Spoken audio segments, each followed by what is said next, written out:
Acaban de ver a la atleta Heather Dorniden en junio del 2014. Este video en su momento se viralizó, se hizo muy popular, incluso todavía circula bastante en las redes.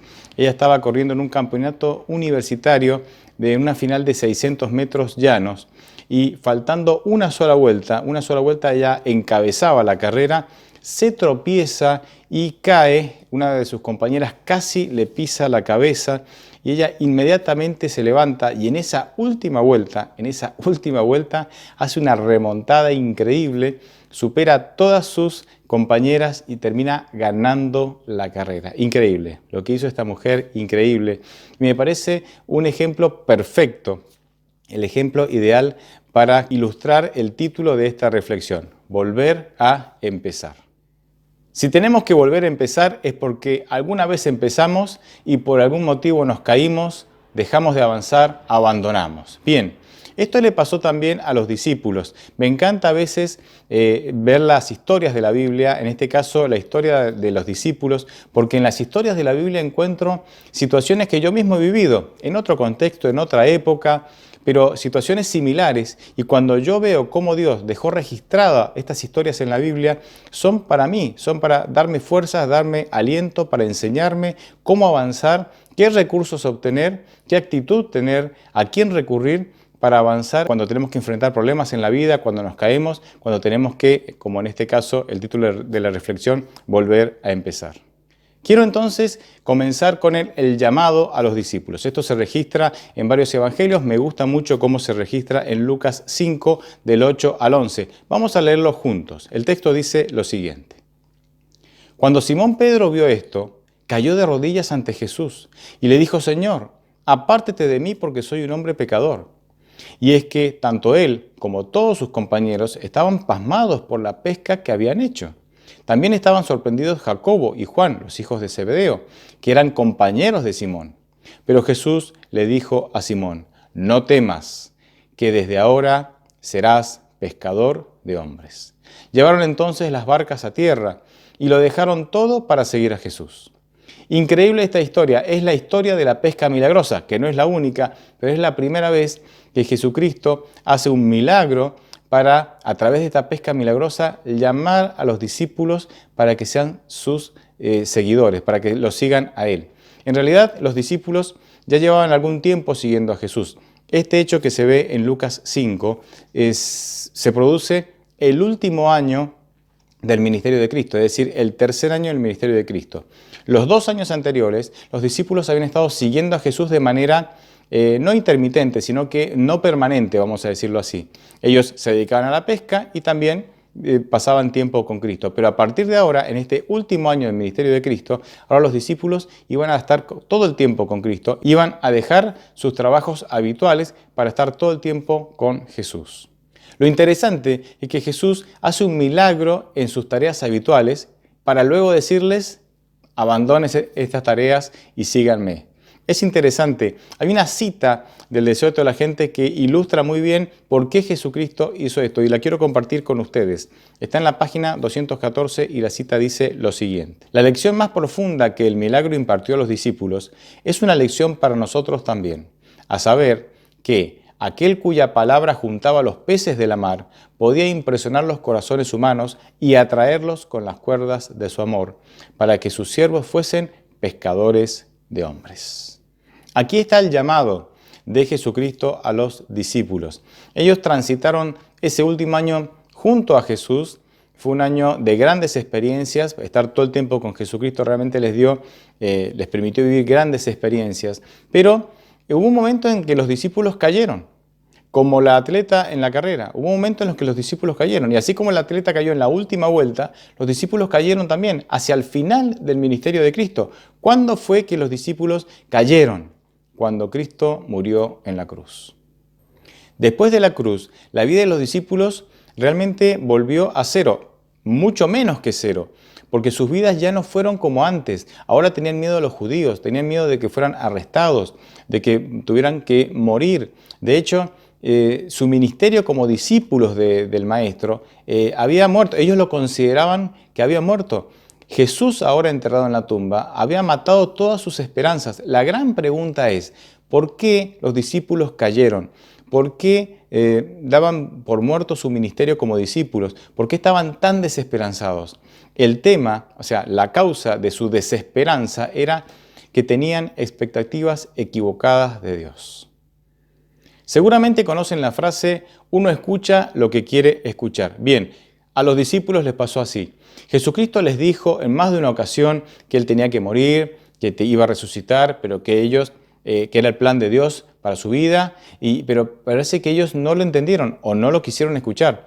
Jesucristo en más de una ocasión habló de sacrificio, habló de entrega, habló de esfuerzo, no habló de glorias terrenales. Sin embargo, parece que ellos escuchaban selectivamente y entendían o registraban en su mente solo lo que ellos les querían escuchar, lo que ellos deseaban escuchar. Voy a compartir con ustedes algunos textos. A modo de ejemplo hay muchísimos, pero solamente voy a compartir 3. Por ejemplo, en Juan 15, 18 dice, si el mundo los aborrece, sepan que a mí me ha aborrecido antes que a ustedes. O sea, claramente Jesucristo le dijo, ustedes no la van a pasar mejor de lo que la he pasado yo. Otro texto, por ejemplo, Lucas 23, 31. El texto dice, porque si esto hacen con el árbol verde, ¿qué no harán con el árbol seco? El árbol verde hace referencia a él, ¿verdad? Si a él lo tratan así, dice, no esperen que ustedes lo traten mejor. Por ejemplo, Lucas 14, porque Jesucristo habló mucho del esfuerzo, habló mucho de la negación a sí mismo, más que de grandeza terrenal, que era lo que los discípulos buscaban. Lucas 14, no lo voy a leer, son varios textos, pero declara que si no amamos a Dios más que a los seres que más queremos, que suelen ser nuestra familia, que si no amamos a Dios más que nuestras posesiones y que si no amamos a Dios más que nuestra vida misma, no somos dignos de ser sus discípulos. Este mensaje era muy claro, pero los discípulos que querían escuchar lo que deseaban, porque tenían un preconcepto de Dios y su obra, tenían un preconcepto de cómo iba a ser el reino de Dios, que ellos creían que iba a ser un reino terrenal. Entonces, toda la información que Jesús les enviaba, toda esa información correcta, de alguna manera, era filtrada por estos preconceptos, por estas expectativas equivocadas que tenían de Dios y de su obra, y escuchaban lo que querían escuchar, guardaban en su mente, registraban en su mente lo que querían registrar. Y esto entonces generó un gran golpe, esto generó la caída de los discípulos en su ministerio cuando Jesús murió. No entendieron la cruz, aunque Cristo ya les había anticipado que eso sucedería. A nosotros nos puede estar pasando lo mismo. A veces tenemos preconceptos de Dios y de su obra y de lo que nos tiene que pasar o de cómo debe ser la vida de un hijo de Dios. Y cuando nos pasan cosas, nos suceden cosas que no coinciden con esas ideas que tenemos preconcebidas, con esas ideas fijas que tenemos en nuestra mente, entonces nos desilusionamos de Dios. La idea es que nosotros tenemos que conocer a Dios, conocer su palabra, conocer su revelación, para entender, tener un conocimiento cabal, un conocimiento concreto de cómo realmente quiere que vivamos y de las cosas que nos pueden pasar. Recuerden que los cristianos van a tener problemas. La Biblia en ningún momento dice que los cristianos no van a tener problemas. La idea entonces es que sí, los no cristianos o los que no confían en Dios también van a tener problemas. Pero la idea es que nosotros, como hijos de Dios, la ventaja que tenemos es que no estamos solos. Es que no tenemos que luchar con nuestras propias fuerzas. No tenemos que luchar con nuestros propios recursos. Tenemos que entregarle la vida a Dios. Y Él se hace cargo de nuestras vidas. Y esa es la grandeza, eso es lo maravilloso. Que es el Señor que lucha por nosotros las batallas.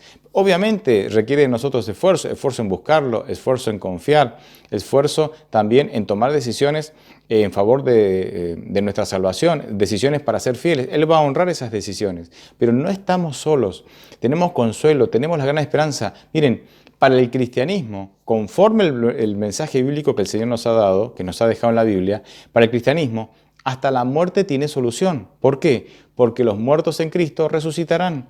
Y entonces hasta las personas que mueren en Cristo volverán a la vida para gozar de la vida eterna. Hasta la muerte tiene solución. Pero parece que todos los seres humanos tenemos como un patrón de conducta y más o menos hacemos lo mismo cuando nos desilusionamos de Dios. ¿Qué hicieron los discípulos cuando se desilusionaron de Dios? Volvieron a sus antiguos hábitos. En Juan 21 se registra que los discípulos volvieron a la pesca. No todos, pero muchos de los discípulos eran pescadores y otros los acompañaron. Se registra en Juan 21 que 7 de los discípulos volvieron a pescar. ¿Por qué volvieron a pescar? Obviamente tenían necesidades, pero ¿por qué lo hicieron? Porque era lo que conocían, ¿verdad? Hay un dicho popular que seguramente lo conoces, que dice, más vale malo conocido que bueno por conocer. Hay bastante sabiduría con este dicho. Es decir, cuando nosotros tenemos que tomar decisiones, tenemos la tendencia a quedarnos con lo que conocemos, aunque sabemos que no es lo mejor o que posiblemente no es lo mejor, en lugar de aventurarnos a transitar los caminos del Señor, que aunque pueden ser por momentos desconocidos, porque transitar los caminos de Dios es una aventura, es una aventura. Dios nos va abriendo día a día, porque Él pide que vivamos un día a la vez, día a día va abriendo el panorama y uno, bueno, ahí,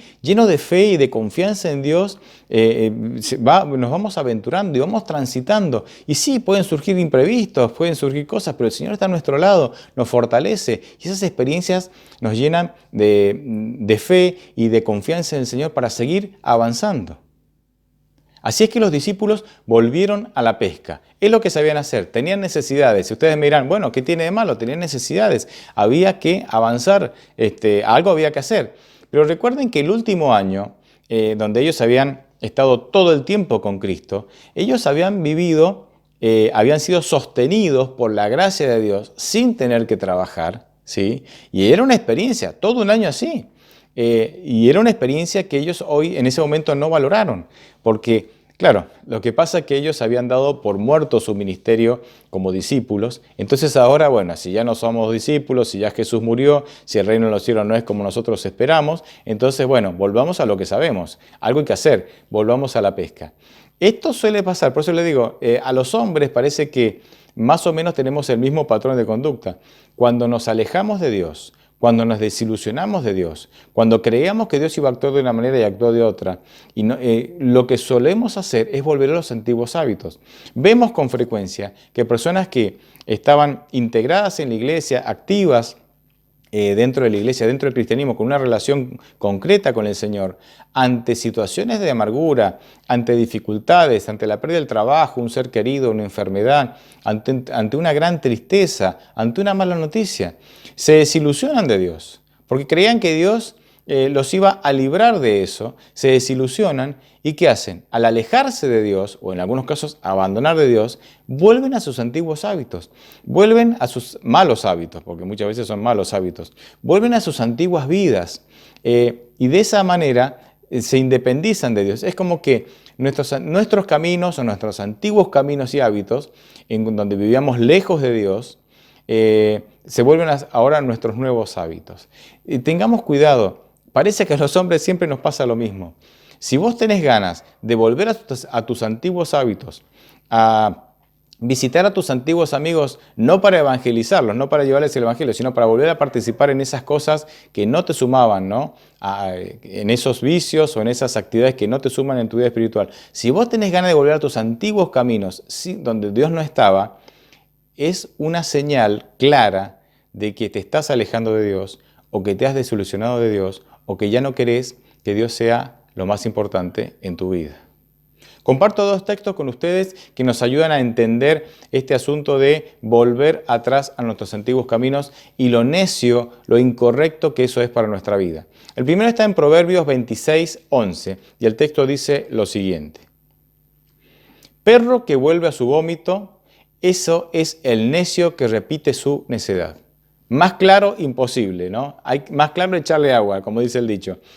El perro que tiene por costumbre, ¿no? Todos los que tenemos perros lo hemos visto, volver al alimento que ha vomitado, ¿sí? Dice que así es el necio que, habiendo conocido a Dios, que habiendo conocido mejores caminos, que habiendo tenido una mejor vida, porque ahora Dios era lo más importante en su vida, vuelve por una desilusión, por una decisión, por rebeldía, por lo que sea, vuelve a sus antiguos caminos para volver a alejarse de Dios, como el perro vuelve al vómito.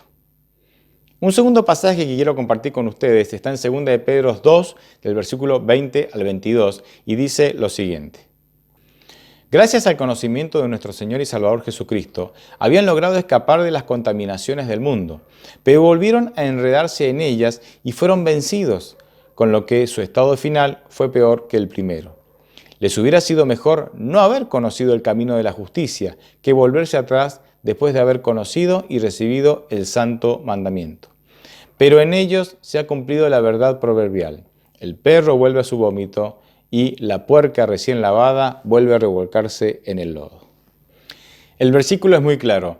A veces cuando nos alejamos de Dios, por el motivo que sea, nuestro estado vuelve a ser peor que antes que conociéramos a Dios. Por eso, no nos conviene alejarnos de Dios. Y si te has alejado, siempre es hora de volver. Dios siempre te va a recibir con los brazos abiertos.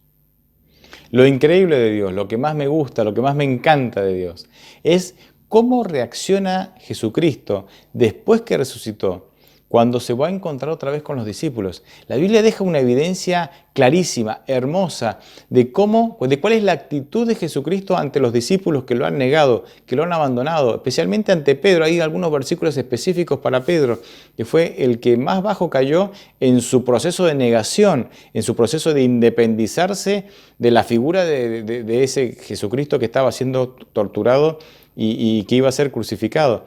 Fíjense, voy a mostrarles algunos pasajes en donde vamos a ver la actitud de Jesucristo cuando Él vuelve a buscar a los discípulos.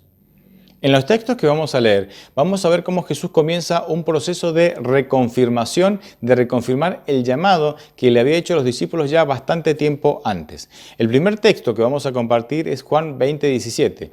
En este texto lo que vemos es que Jesús se le aparece a María Magdalena y le da un mensaje que confirma que la relación que Él tiene con los discípulos y la relación que el Padre tiene, que Dios Padre tiene con los discípulos, está intacta. De hecho, este llamado también confirma la idea de que el llamado al discipulado sigue en pie. Dios, Jesucristo, los sigue considerando discípulos y el ministerio del discipulado está en pie todavía, aunque obviamente los discípulos creían que el discipulado había desaparecido, no solamente por la muerte de Jesús, sino por la negación que ellos habían hecho a Jesucristo. El texto dice lo siguiente: Jesús le dijo, no me toques, porque aún no he subido a donde está mi Padre, pero ve a donde están mis hermanos y diles de mi parte que subo a mi Padre y Padre de ustedes, a mi Dios y Dios de ustedes.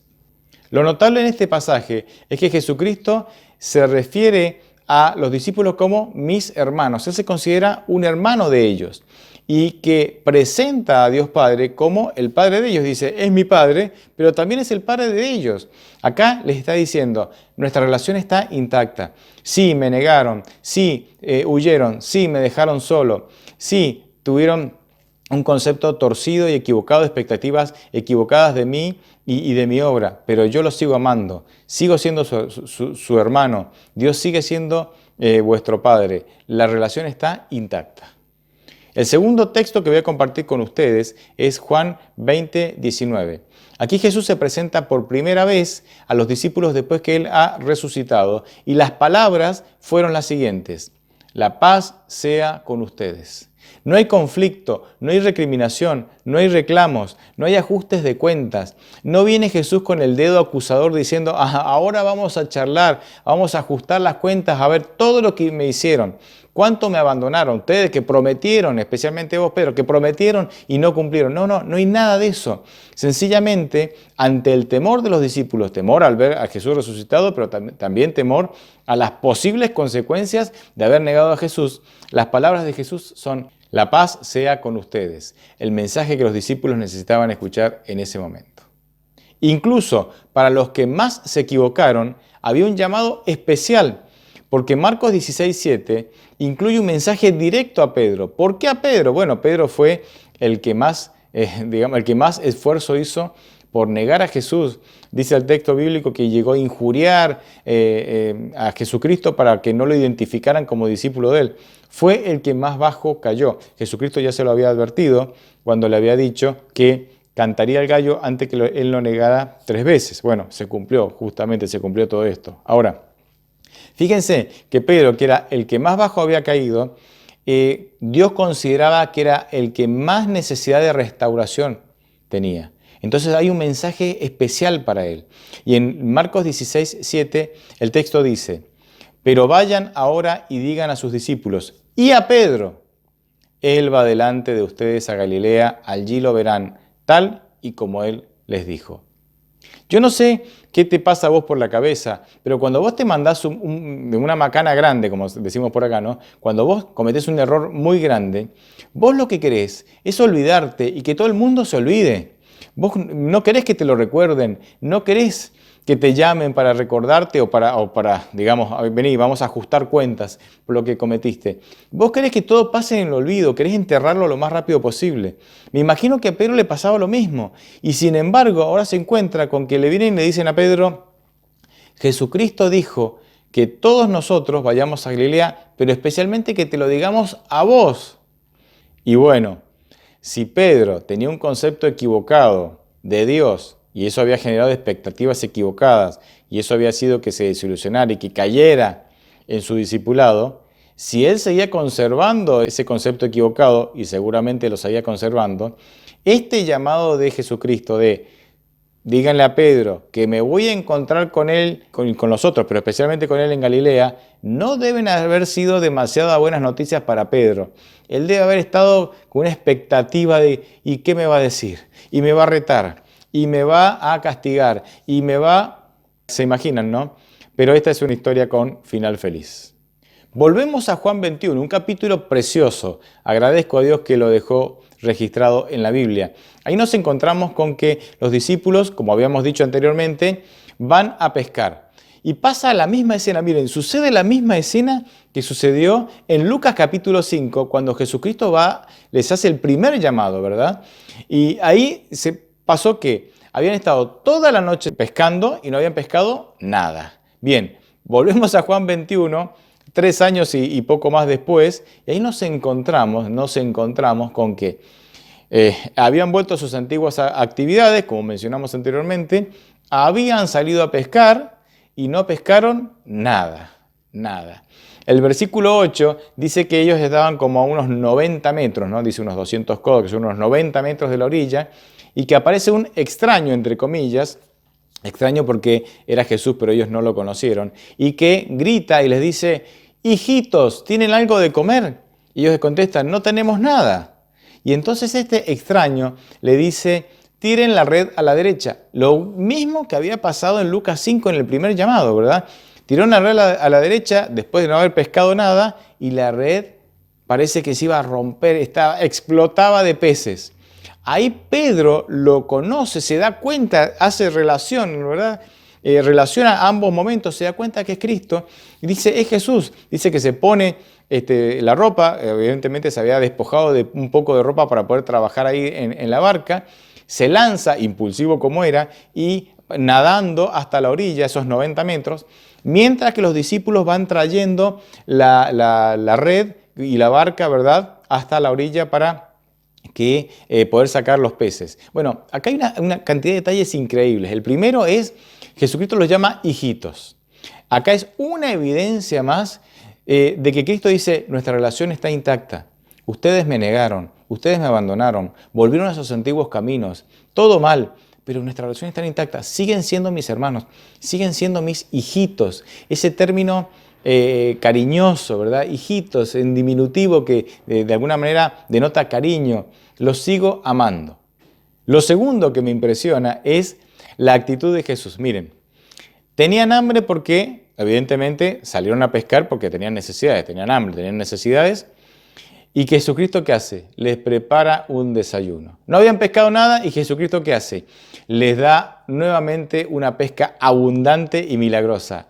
¿Y qué desayuno? Miren, acá me sale el argentino que tengo adentro. Le estaba haciendo un asado de pescado con pan calentito. Me emociona esto, y eso que yo soy vegetariano, pero me emociona ahí Jesús a lo argentino, haciéndole un asado a los muchachos, a sus discípulos, con pan calentito para que puedan comer. Jesucristo siempre supliendo tus necesidades, aún en medio de tus errores. Recuerden que todavía los discípulos se sentían caídos, se sentían que habían defraudado al Maestro, no estaban bien. Y sin embargo Dios, supliendo, nunca los abandonó, siempre los llamó hijos, hijitos.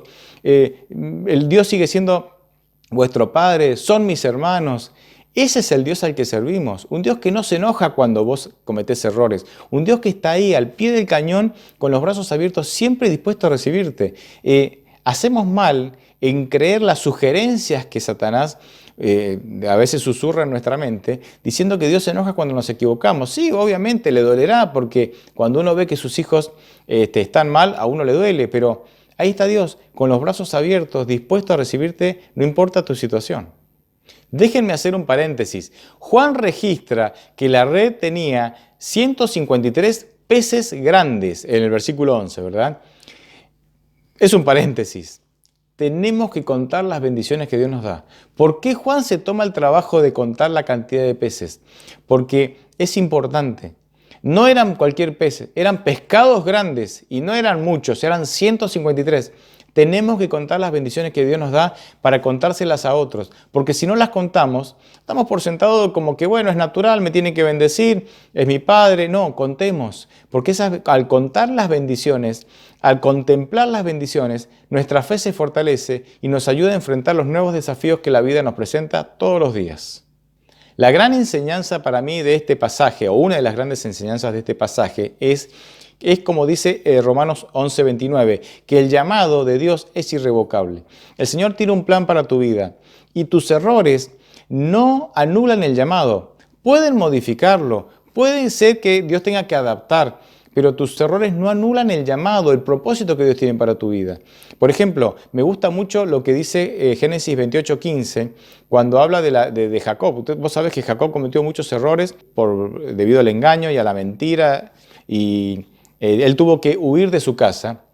Y él huyendo de su casa, y él estuvo 20 años, errores que le costaron 20 años de su vida y un montón de otras complicaciones que vos ya sabés, pero estando huyendo de su casa, él se encuentra que sueña, ¿sí? Y en el sueño Dios le dice, y voy a leer Génesis 28:15, pues yo estoy contigo, te guardaré donde quiera que vayas y volveré a traerte a esta tierra, porque no te dejaré hasta que haya hecho lo que te he dicho.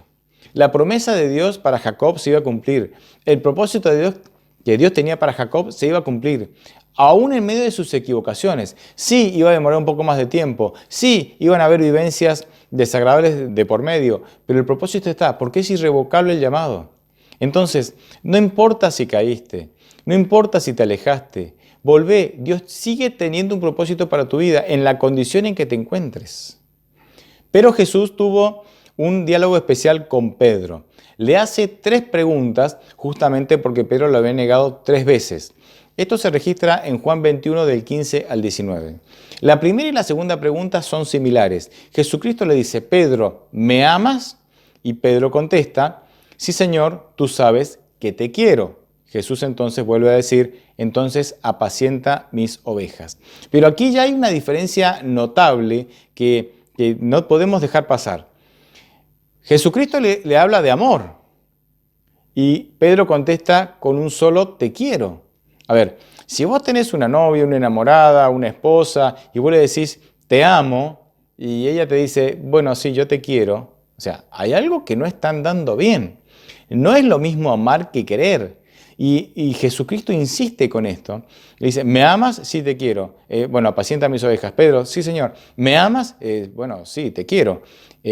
Cuando Jesucristo insiste con la pregunta, me imagino que se va generando en Pedro una incomodidad. Como diciendo, ¿por qué me está preguntando lo mismo otra vez?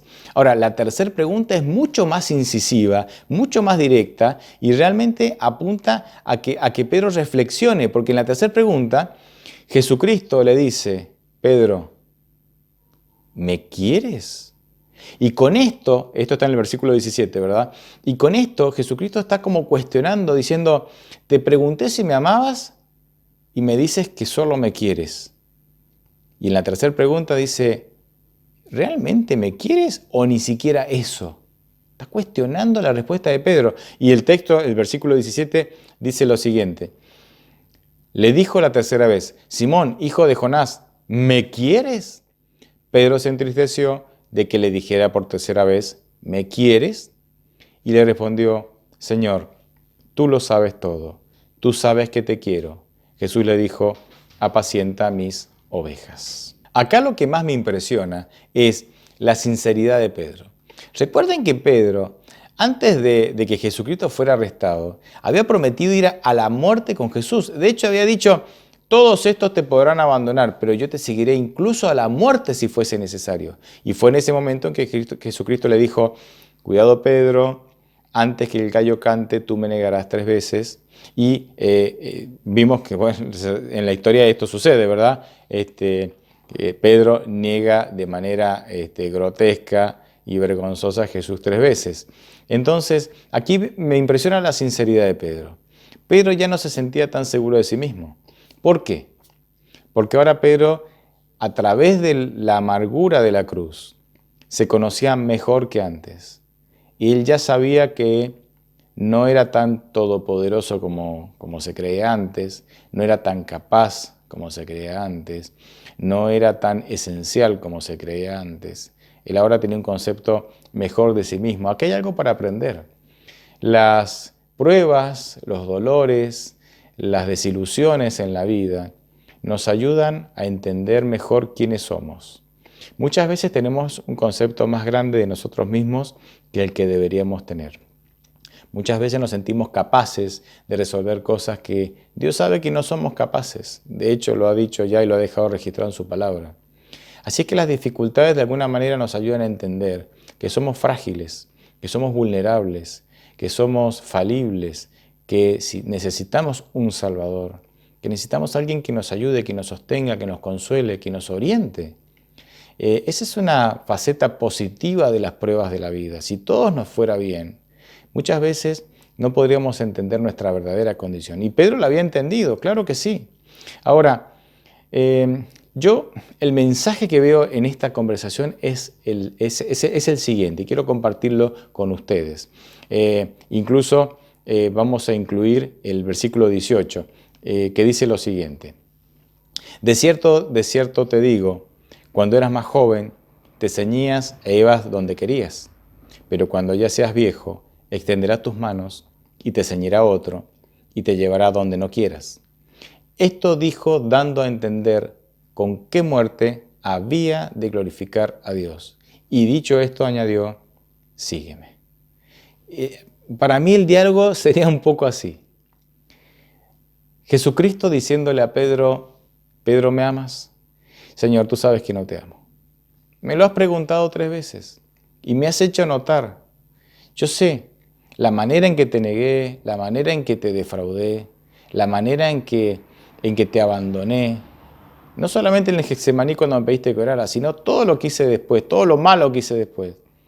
Todo eso da evidencia de que yo no te amo y que solamente te quiero. Y entonces ahora Jesucristo le dice, bien, me alegro que te des cuenta de que no me amas. De hecho, prometiste morir por mí y no moriste porque no me amas. Porque si me hubieras amado, hubieras estado dispuesto a morir. Pero Pedro, ¿sabes qué? Llegará el tiempo en que me vas a amar lo suficiente como para morir por mí. Porque un día alguien te va a tomar y te va a llevar a donde no quieres y va a hacer que extiendas tus brazos y te va a clavar en una cruz. Y de esa manera vas a glorificar mi nombre. Y lo vas a hacer voluntariamente. ¿Por qué? Porque en ese momento me vas a amar y con gusto darás tu vida por mí. Y glorificarás a Dios con eso. Pero mientras tanto, apacienta mis ovejas. Acá está el mensaje más increíble de todo este relato. La gran enseñanza de este texto, de todo este texto, es que Dios no te rechaza aunque vos no lo ames. Dios no te rechaza aunque solo sientas una leve atracción hacia Él. La idea que este texto nos da es que si no te resistís al amor de Dios, si no ofreces resistencia al amor de Dios y decides participar en la obra de Dios, apacentar las ovejas, servirlo con los talentos que el Señor te ha dado, con las capacidades que Dios te ha dado, haciendo lo que haces, si tenés esa actitud, en ese proceso de servicio al Señor y de buscarlo todos los días, sin resistirnos a su amor, terminaremos amando a Dios. Esto le dijo Jesús a Pedro. Le dijo, mira Pedro, sabemos que no me amas, pero llegará el momento en que me amarás tanto que estarás dispuesto a sacrificar tu vida, a ser clavado en la cruz y glorificar el nombre de Dios a través de tu muerte. Y esto pasó, históricamente pasó. Pedro fue crucificado y él pidió ser crucificado al revés, porque no se sentía digno de morir como había muerto su maestro, y glorificó el nombre de Dios a través de su muerte. Entonces, esta puede ser mi realidad. No necesariamente yo tengo que ser un mártir, pero yo sí puedo llegar a amar a Dios de tal manera que puedo decidir gastar mi vida al servicio, dirigiendo todo lo que hago para servir al Señor. Esto es posible si no nos resistimos a su amor y si decidimos integrarnos en la obra de Dios de salvar almas, de salvar personas, para que ellas puedan llegar también al reino de los cielos. Ojalá entres en este proceso. Ojalá aceptes la invitación de Dios que te está invitando a transitar este proceso. Si Dios alguna vez te llamó y caíste, fruto de la desilusión, fruto de expectativas equivocadas, fruto de los problemas que te llenaron de tristeza y te alejaste de Dios, Dios está llamándote para reconfirmar tu llamado, para volver a comunicar el propósito que tiene para tu vida. No se ha descartado, no ha sido descartado. Dios te sigue amando. Jesucristo se sigue considerando tu hermano. Todos los recursos del cielo están a tu disposición. No te rindas. Vuelve a empezar. Volvamos a empezar. Dios te bendiga.